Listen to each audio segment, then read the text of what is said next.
Hello friends, welcome to e learning classes. Friends, आज है 17 सितंबर 2020 और 17 सितंबर के जितने भी इंपॉर्टेंट क्वेश्चंस हैं सारे क्वेश्चंस को डिस्कस करेंगे वीडियो में। इसकी पीडीएफ आपको टेलीग्राम से मिलेगी। टेलीग्राम का लिंक मैं वीडियो के डिस्क्रिप्शन बॉक्स में डाल देता हूँ, वहाँ से जाकर आप टेलीग्राम से ज्वाइन हो जाएँ। काफ़ी सारी पीडीएफ भी मैंने वहाँ पर डाली हुई हैं, सारी पीडीएफ को आप ठीक से पढ़ लें। चलो शुरुआत करते हैं आज के पहले क्वेश्चन से। क्वेश्चन नंबर पहला है, हाल ही में वैज्ञानिकों ने किस ग्रह पर वायुमंडल में फॉस्फीन की खोज की है। क्वेश्चन नंबर पहला काफ़ी इंपॉर्टेंट रहेगा।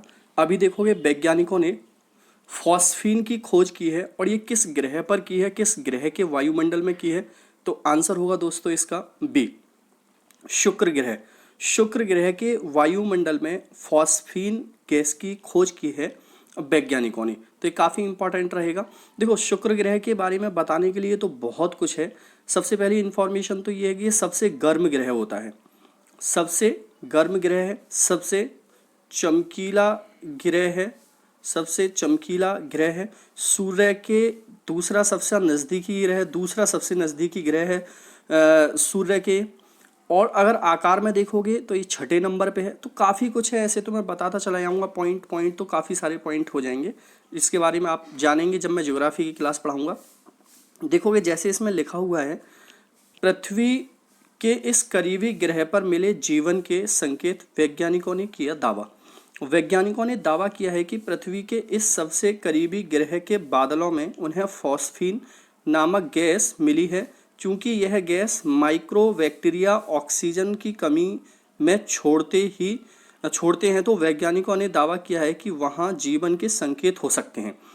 तो यहाँ पर माइक्रोबैक्टीरिया ऑक्सीजन की कमी होती है, वहाँ पर ये गैस मिल जाती है, जिससे वहाँ जीवन की संभावनाएं बन सकती हैं, ऐसा वैज्ञानिकों का मानना है। तो क्वेश्चन नंबर पहला काफ़ी इंपॉर्टेंट रहेगा, याद रखोगे।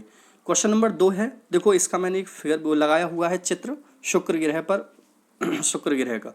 क्वेश्चन नंबर 2 है, हाल ही में भारत के किस शहर में रहने वाली आदि स्वरूपा ने अपने दोनों हाथों से 1 मिनट में 40 शब्द लिखने का वर्ल्ड रिकॉर्ड बनाया है। तो ये काफ़ी नाम इंपॉर्टेंट रहेगा, ये नाम याद रखना, आदि स्वरूपा। इसने 1 मिनट में दोनों हाथों से 40 शब्द लिखने का वर्ल्ड रिकॉर्ड बनाया है। तो ये रहती कहाँ पर है? तो आंसर होगा इसका सी, मैंगलोर। कहाँ पर? मैंगलोर। मैंगलोर देखोगे सभी जान लो, ये बेंगलोर के अंदर है, कर्नाटक के अंदर है। और ये एक एयरपोर्ट भी है। क्या है? मैंगलोर एयरपोर्ट भी है और मैंगलोर बंदरगाह भी है। मैंगलोर एयरपोर्ट भी है, बंदरगाह भी है, कर्नाटक के अंदर है। तो काफ़ी इंपॉर्टेंट रहेगा, ये नाम ज़रूर याद रखना, आदि स्वरूपा। देखना इसके बारे में मैं दिखा देता हूँ। जैसे लिखा हुआ है, मैंगलोर 16 साल की आदि स्वरूपा ने बनाया वर्ल्ड रिकॉर्ड, 1 मिनट में एक साथ दोनों हाथों से लिखे सबसे ज़्यादा शब्द। तो ये पिक्चर लगी हुई है आदि स्वरूपा की, इनको देख लोगे और याद रखो, ये क्वेश्चन आ सकता है पेपर में। नेक्स्ट क्वेश्चन की ओर आते हैं। क्वेश्चन नंबर 3 है, हाल ही में किसने भारतीय यूजर्स के लिए short making video platform launch किया है? शॉर्ट मेकिंग वीडियो प्लेटफॉर्म किसने लॉन्च किया है? आंसर होगा इसका ए, यूट्यूब ने। देखो बिल्कुल ये टिकटॉक की तर्ज पर है। जैसे टिकटॉक से आप शॉर्ट वीडियोस बनाते थे 15-15 सेकंड की, 20-20 सेकंड की, तो इसी तरीके से यूट्यूब भी एक वीडियो प्लेटफॉर्म लेकर आया है, जिसे शॉर्ट मेकिंग वीडियो आप बना सकते हो। अब देखो यूट्यूब लेकर आया है दोस्तों, तो यूट्यूब की बात कर लें यहाँ पर। यूट्यूब की स्थापना कब हुई थी? ये हुई थी 14 फरवरी 2005 को। कब हुई थी? 14 फरवरी 2005 को। इसका हेडक्वार्टर कहाँ पर है? कैलिफोर्निया में। कहाँ पर है? कैलिफोर्निया। और ये कहाँ पर होता है? अमेरिका में होता है। और इसके सीईओ कौन है इस टाइम पर? इसके सीईओ का नाम है सुसान OJ WOJCICI, ठीक है ना? ये इसके कौन है? सीईओ है प्रेजेंट में। तो जैसे लिखा हुआ है यहाँ पर, यूट्यूब ने लॉन्च किया short video making platform. Shorts जानोगे इसके बारे में, देखोगे जैसे लिखा हुआ है, जैसे सारी के 18 सेकेंड के video me at the zoo से हुई थी 2005 में यूट्यूब की शुरुआत। फिर ये काफ़ी ज़्यादा इसमें लिखा हुआ है, बस आपको इतना जान लेना है जितना मैंने आपको बताया, इंपॉर्टेंट इतना ही है आपके लिए। क्वेश्चन नंबर 4 है, हाल ही में आगरा के निर्माणाधीन मुगल म्यूजियम का नाम बदलकर किसके नाम पर रखने की घोषणा की गई है? तो देखोगे आगरा के अंदर जो मुगल म्यूजियम है, मुगल्स का बनाया हुआ, मुगल्स के ऊपर, उसका नाम बदल कर योगी सरकार ने किसके नाम पर रख दिया है? Option number B, Chhatrapati Shivaji Maharaj. किसके नाम पर रख दिया है? छत्रपति शिवाजी महाराज के नाम पर उसका नाम रख दिया है। तो क्वेश्चन नंबर 4 का ऑप्शन बी रहेगा। देखो जैसे लिखा हुआ है इसमें, आगरा का मुगल म्यूजियम छत्रपति शिवाजी महाराज के नाम पर से जाना जाएगा, मुख्यमंत्री योगी का ऐलान। तो ये भी क्वेश्चन इंपॉर्टेंट रहेगा, यूपी के एग्जाम के लिए तो काफी इंपॉर्टेंट रहेगा, तो याद रखना। आगे आते हैं, क्वेश्चन नंबर 5 है, हाल ही में कार्मिक मंत्रालय ने किसे विश्व बैंक का कार्यकारी निदेशक नियुक्त किया है? तो देखो कार्मिक मंत्रालय ने विश्व बैंक का कार्यकारी निदेशक किसे नियुक्त किया है? तो देखो क्वेश्चन नंबर 5, और क्वेश्चन नंबर 5 का आंसर होगा सी, राजेश खुल्लर। क्या होगा? राजेश खुल्लर। राजेश खुल्लर को कार्मिक मंत्रालय ने विश्व बैंक का कार्यकारी निदेशक नियुक्त किया है। तो एक काफी इंपॉर्टेंट रहेगा, इसको याद रखोगे। राजेश खुल्लर, इनकी मैं एक पिक्चर आपको दिखा देता हूं। देखो ये है राजेश खुल्लर। राजेश खुल्लर विश्व बैंक के कार्यकारी निदेशक नियुक्त हुए। वर्ल्ड बैंक की भी पिक्चर मैंने यहाँ पर लगाई हुई है दोस्तों आपके लिए। जैसे कि देखो वर्ल्ड बैंक की अगर देखो बात की जाए, तो वर्ल्ड बैंक की जो स्थापना हुई थी वो जुलाई 1944 में हुई थी। कब हुई थी? जुलाई 1944 में हुई थी। वॉशिंगटन डीसी में इसका हेडक्वार्टर। मैं हर वीडियोस में बताता हूँ इन सब के बारे में, अगर आप ठीक से देखोगे तो आपको ये परेशानी होगी नहीं कि वर्ल्ड बैंक, WHO, UNO, इनके बारे में आपको मैं बहुत डिटेल से बताता रहता हूँ हर एक वीडियो के अंदर। तो इतनी बातें याद रख लेना इसके बारे में। आगे देखोगे इसमें ये राजेश खुल्लर हैं, इनकी मैंने पिक्चर लगाई हुई है। तो इन्हीं को कार्यकारी निदेशक बनाया गया है वर्ल्ड बैंक का। आगे आते हैं, क्वेश्चन नंबर 6 है, 16 सितंबर को विश्व भर में कौन सा दिवस मनाया जाता है? वेरी वेरी मोस्ट इंपॉर्टेंट, और लगभग सभी को इसका आंसर पता भी होगा। तो 16 सितंबर को विश्व भर में विश्व ओजोन दिवस मनाया जाता है। ऑप्शन नंबर बी है। कौन सा दिवस मनाया जाता है दोस्तों? विश्व ओजोन दिवस मनाया जाता है। देखो विश्व ओजोन दिवस को मनाने का कारण क्या है कि जिस तरीके से हमारी एक ओजोन परत है, और ओजोन परत समताप मंडल में है। कौन से मंडल में है? समताप मंडल में, और बताया जाता है 15 से 30 किलोमीटर के बीच में फैली हुई है ये ओजोन परत। तो ये पैरावैग्निक किरणें, जो यूवी रेजेस होती हैं सूर्य से आने वाली, उनको रोकने का काम करती है।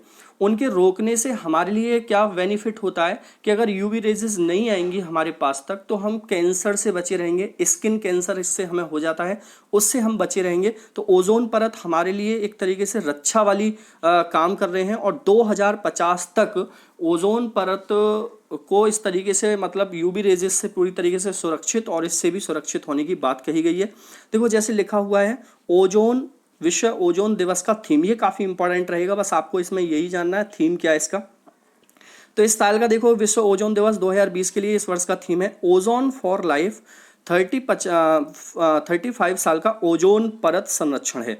ओजोन फॉर लाइफ 35 ईयर्स, ये इसका क्या रहेगा इस साल थीम रहेगा। ये काफी इंपॉर्टेंट रहेगा ओजोन दिवस के बारे में। देखो इसकी शुरुआत भी अगर मैं बताऊं, तो इसकी शुरुआत 16 सितंबर 1987 को, कब? 1987 को मॉन्ट्रियल के उसमें हुआ था, सम्मेलन में। लेकिन वास्तव में इसकी जो, ये तो रखा गया था ओजोन दिवस मनाने के लिए, लेकिन वास्तव में जो शुरुआत मानी जाती है वो 1 जनवरी 1989 को मानी जाती है, कि जनवरी 1989 से इसकी शुरुआत की गई थी। ठीक है, लेकिन ये प्रस्ताव आया कब था? 16 सितंबर 1987 को आया था। तो काफी इंपॉर्टेंट रहेगा, इसलिए 16 सितंबर को ओजोन दिवस मनाते हैं।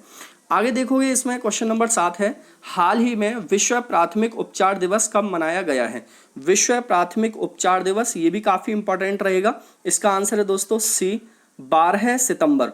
12 सितंबर को विश्व उपचार दिवस, प्राथमिक उपचार दिवस मनाया गया है। देखो इसके बारे में भी मैं थोड़ा सा दिखा देता हूं। जैसे यहाँ पर लिखा हुआ है दोस्तों, प्राथमिक उपचार दिवस की शुरुआत सन 2000 ईस्वी में हुई थी, जब रेड क्रॉस और रेड क्रिसेंट सोसाइटीज, देखो ये कौन कौन मिलकर बनाती हैं? रेड क्रॉस और रेड क्रिसेंट सोसाइटीज मिलकर बनाती हैं, ने वर्ल्ड फर्स्ट एड डे मनाने की शुरुआत की। इसके बाद से हर साल विश्व प्राथमिक उपचार दिवस मनाया जाता है। इसका मुख्य उद्देश्य लोगों को आपदा स्थिति में प्राथमिक उपचार के लिए जागरूक करना है। इस साल का theme first aid save life. देखो ये याद रखो, थीम काफी इंपॉर्टेंट होते हैं। फर्स्ट एड सेव लाइफ, यानी प्राथमिक उपचार के जरिए जीवन बचता है। इसका ये रहेगा, ये काफ़ी इंपॉर्टेंट है। आगे आते हैं, क्वेश्चन नंबर 8 है, हाल ही में किस राज्य सरकार ने कृषि क्षेत्र में सहयोग के लिए नीदरलैंड के साथ समझौता किया है? तो देखोगे अभी कृषि क्षेत्र में सहयोग के लिए किसने नीदरलैंड के साथ समझौता किया है? आंसर होगा इसका सी, आंध्र प्रदेश ने। किसने किया है? आंध्र प्रदेश ने समझौता किया है नीदरलैंड के साथ कृषि क्षेत्र में। अब देखो आंध्र प्रदेश के बारे में मैं कई बार बता चुका हूं, इसकी 2 राजधानी है, एक तो है अमरावती और दूसरी क्या बताई थी दोस्तों? विशाखापत्तनम। देखो सारी डिटेल्स लिखा करो क्वेश्चन में भी और सभी क्वेश्चन का आंसर दिया करो और वीडियो को पूरा जरूर देखा करो, काफ़ी बेनिफिट होने वाला है जब एग्जाम में आप बैठोगे। यहाँ के सीएम कौन है दोस्तों? जगन मोहन रेड्डी। कौन है? जगन मोहन रेड्डी कौन है यहाँ के सीएम है, तो ये भी काफ़ी इंपॉर्टेंट रहेगा। जगन मोहन रेड्डी का नाम भी आपको याद रखना है। जबकि यहाँ के गवर्नर कौन है? विश्वभूषण हरिचंदन। क्या नाम है? विश्वभूषण हरिचंदन यहाँ के गवर्नर का नाम है। अब देखो इसमें आगे जैसे लिखा हुआ है दोस्तों आंध्र प्रदेश सरकार ने नीदरलैंड के साथ खाद्य प्रसंस्करण विपणनों पर 7 कंपनियों के साथ समझौता ज्ञापन पर हस्ताक्षर किए। किसके साथ किए हैं? नीदरलैंड के साथ। तो मैं नीदरलैंड के बारे में भी यहाँ पर बता देता हूँ आपको। नीदरलैंड की राजधानी है एम्स्टर्डम, ठीक है, AMSTERDAM, एम्स्टर्डम। ये कहाँ है? नीदरलैंड की राजधानी है। और यहाँ की जो करेंसी है वो है डच, क्या है? डच और गिल्डर, डच गिल्डर। खाली गिल्डर याद रख लेना, आपके लिए गिल्डर काफ़ी इंपॉर्टेंट रहेगा। और यहाँ के पीएम कौन है? नीदरलैंड के मार्क रूटे, MAR के मार्क रूटे, RUTTE। तो इतनी बात याद रखोगे नीदरलैंड से। आगे आते हैं क्वेश्चन नंबर 9 पर, हाल ही में किस रेलवे स्टेशन का नाम बदलकर सिद्धू रुधा स्वामी रेलवे स्टेशन रखा गया है? काफ़ी इंपॉर्टेंट रहेगा। किस रेलवे स्टेशन का नाम बदला है? सिद्धू रुधा रेलवे स्टेशन का नाम बदला है। किस रेलवे स्टेशन का नाम बदलकर सिद्धू रुधा स्वामी के नाम पर रखा गया है? तो आंसर होगा इसका दोस्तों B, Hubli railway station. Hubli railway station का नाम बदला है और किसके नाम पर रखा गया है? सिद्धू रुधा स्वामी के नाम पर इसका नाम रखा जाएगा। तो इसमें देख लेते हैं एक बार क्या लिखा हुआ है। जैसे लिखा हुआ है, हुबली रेलवे स्टेशन का नाम बदलकर श्री सिद्धा रुधा स्वामी जी रेलवे स्टेशन हुबली रखा जाएगा। देखो ये है हुबली का जंक्शन रेलवे स्टेशन, उसी की मैंने एक पिक्चर लगाई हुई है। आगे आते हैं, क्वेश्चन नंबर 10 है, हाल ही में central bank digital currency testing platform किसने लॉन्च किया है? Central bank digital currency testing platform launch किया है। Option number D, master card ने। किसने किया है? मास्टर कार्ड ने इसको लॉन्च किया है, central bank digital currency testing platform. देखो जैसे इसमें लिखा हुआ है, मास्टर कार्ड ने लॉन्च किया central bank digital currency testing platform, ये मास्टर कार्ड। बाकी इसमें लिखा, मास्टर कार्ड ने राष्ट्रीय डिजिटल मुद्राओं का आकलन और अन्वेषण करने के लिए केंद्रीय बैंकों के लिए वर्चुअल टेस्टिंग परिवेश central bank digital currency launch किया है। तो काफी इंपॉर्टेंट रहेगा, याद रखोगे। क्वेश्चन नंबर 11 है, हाल ही में सिटी ग्रुप की पहली महिला CEO कौन बनी है? सिटी ग्रुप की पहली महिला CEO कौन बनाया गया है? ये काफी इंपॉर्टेंट है। आंसर होगा इसका ए, जैन फ्रेजर। जैन फ्रेजर को सिटी ग्रुप की पहली महिला CEO बनाया गया है। कौन बनाए हैं? जैन फ्रेजर। तो देखो इसके बारे में दिखा देते हैं, ये पिक्चर है जैन फ्रेजर की।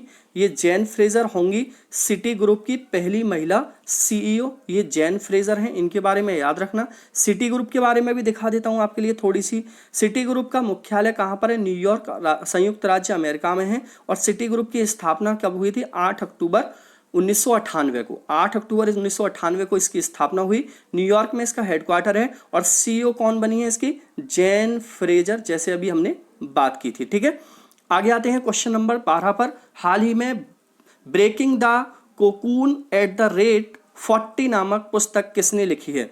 कोकून एट द रेट 40 नामक पुस्तक, ब्रेकिंग द कोकून, ये पुस्तक किसके द्वारा रखी है? ऑप्शन नंबर है इसका बी, राधा नायर। किसके द्वारा? राधा नायर के द्वारा ये पुस्तक लिखी गई है। तो काफी इंपॉर्टेंट रहेगा 12वां क्वेश्चन भी, इस पुस्तक को याद रखोगे। पुस्तक मैंने काफी सारी करा चुका हूं अब तक, सबको याद रखना है। कोशिश करूंगा एक पुस्तक की अलग से वीडियो बना दूं आपके लिए। देखोगे जैसे इसमें लिखा हुआ है breaking the cocoon at the rate, नीचे इनका नाम भी रखा हुआ है राधा नायर का, तो इन्होंने ये पुस्तक लिखी है, काफ़ी इंपॉर्टेंट रहेगी। देखो आगे आते हैं क्वेश्चन नंबर 13 पर। हाल ही में क्रिसिल ने वित्त वर्ष 2021 में भारत की जीडीपी कितने प्रतिशत रहने का अनुमान लगाया है? किसने?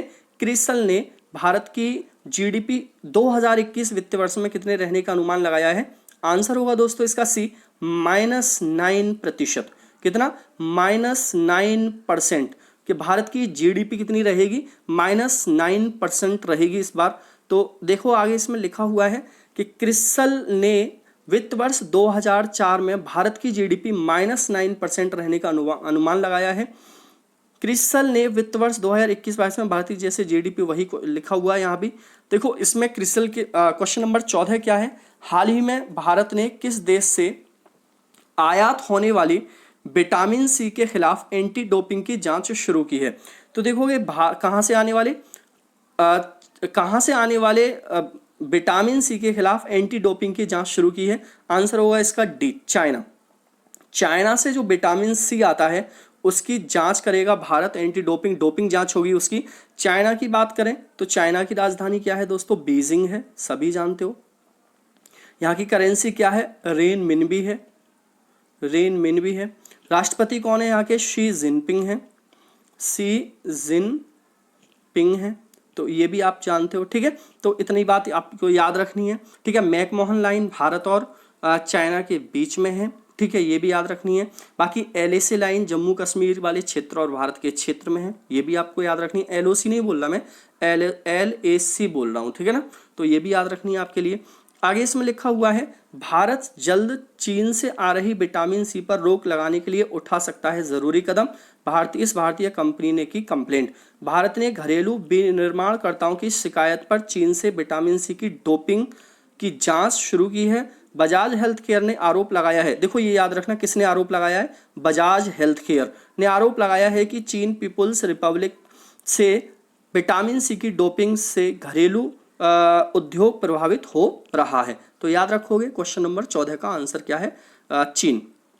क्वेश्चन नंबर 15 है, हाल ही में WHO ने स्वतंत्र पैनल में कौन सी भारतीय महिला शामिल हुई है? तो WHO के पैनल में अभी स्वतंत्र पैनल में कौन सी भारतीय महिला को शामिल किया गया है? आंसर होगा इसका बी, प्रीति सूदन को शामिल किया गया है WHO के स्वतंत्र पैनल की महिलाओं के रूप में। तो देखोगे यहाँ पर WHO की बात करें दोस्तों, सबसे पहले तो WHO के बारे में देखोगे 7 अप्रैल 1948 को WHO की स्थापना हुई थी, काफ़ी इंपॉर्टेंट है। हेडक्वार्टर सभी जानते हो कि इसका जेनेवा में है, और इस टाइम पर इसके जो हेड हैं उनका नाम क्या है? टेड्रोस एडहोम। और यहाँ पर चीफ इकोनॉमिस्ट जो है उनका नाम क्या है? सौम्या स्वामीनाथन यहाँ की चीफ इकोनॉमिस्ट हैं। तो इतना इसके बारे में। WHO के बारे में याद रखना है, WHO की फुल फॉर्म क्या होती है? वर्ल्ड हेल्थ ऑर्गेनाइजेशन, ठीक। देखते हैं इसमें आते हैं टुडे क्वेश्चन की ओर। जैसे इसमें थोड़ा सा पढ़ लो, इसमें लिखा हुआ है कोरोना महामारी को लेकर WHO ने किया 11 सदस्यीय पैनल का गठन, भारत की पूर्व स्वास्थ्य सचिव प्रीति सूदन भी इसमें शामिल हुई। तो याद रखोगे, इंपॉर्टेंट है। टुडे क्वेश्चन है दोस्तों आज का, हाल ही में वर्ल्ड सुसाइड प्रिवेंशन डे कब मनाया गया है? तो इसका आंसर कमेंट बॉक्स में करोगे सभी, और ज़्यादा से ज़्यादा किसी भी चीज़ के बारे में लिखा करो जिसके बारे में आपको कोई भी नॉलेज हो, ठीक है। चलो इसका आंसर करो सभी दोस्त कमेंट बॉक्स के अंदर। Tata bye bye.